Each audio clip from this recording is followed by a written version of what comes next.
Gum infection లో మనం ఎన్నో వీడియోస్ చేసుకున్నాము గమ్ ఇన్ఫెక్షన్ గురించి. ఈ గమ్ ఇన్ఫెక్షన్ లో మనకి బ్యాక్టీరియా రిలీజ్ చేసే ప్రొడక్ట్స్ ఏదైతే మన బాడీ సెల్స్ ఇన్ఫెక్షన్ కాజింగ్ బ్యాక్టీరియాకి ఏదైతే ఒక బ్యాటిల్ అనేది జరుగుతుందో ఇన్ఫ్లమేటరీ ప్రాసెస్ అని మనం అనుకుంటామో, ఈ ఇన్ఫ్లమేటరీ ప్రాసెస్ లో ఇది సిక్రీట్ చేసే ప్రొడక్ట్స్ ఏదైతే ఉంటాయో కాన్స్టెంట్ గా మనకి నోటికి మనకి ప్రొటెక్షన్ గా ఉండే లైనింగ్ ఎపిథీలియం అది ఏదైతే ఉంటుందో దాని మీద కాన్స్టాంట్ గా ఇరిటేట్ చేస్తూ ట్రిగ్గర్ చేస్తూ ఉండడం వల్ల ఒక 24% ఈ గమ్ డిసీజ్ ఉన్న వాళ్ళని ఓరల్ క్యాన్సర్ డెవలప్ చేసుకోవడానికి రిస్క్ లో పెడుతుంది గమ్ డిసీజ్. ఇది ఎంతమందికి తెలుసు? సో 24% అనేది చిన్న విషయం కాదు. సో జస్ట్ గమ్ డిసీజ్ ఉండి సరిగ్గా పట్టించుకోపోవడం వల్ల మనకి ఓరల్ క్యాన్సర్ తెచ్చుకునే అవకాశం కూడా ఉంది. మనకి గమ్ డిసీజ్ ఉన్నప్పుడు చెక్ చేయించుకొని దాని ట్రీట్మెంట్ తీసుకోవడం వల్ల ఓరల్ క్యాన్సర్ రాకుండా చూసుకునే అవకాశం ఉంటుంది. ఎందుకంటే ఇది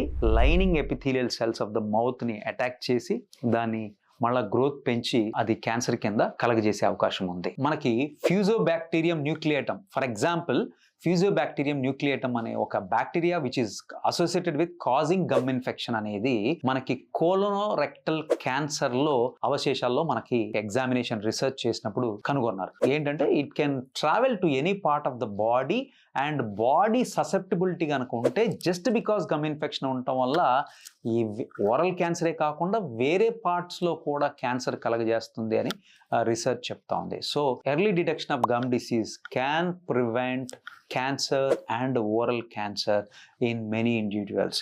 సో డోంట్ వెయిట్. దగ్గరలో ఉన్న చిగుళ్ళ స్పెషలిస్ట్ని మీరు చెక్ చేయించుకోవడం ద్వారా, మీ చిగుళ్ళ ప్రాబ్లం రాకుండా చూసుకోవడం ద్వారా ఎన్నో జబ్బులు ఇంక్లూడింగ్ క్యాన్సర్ని కూడా మీరు చెక్ పెట్టుకోవచ్చు.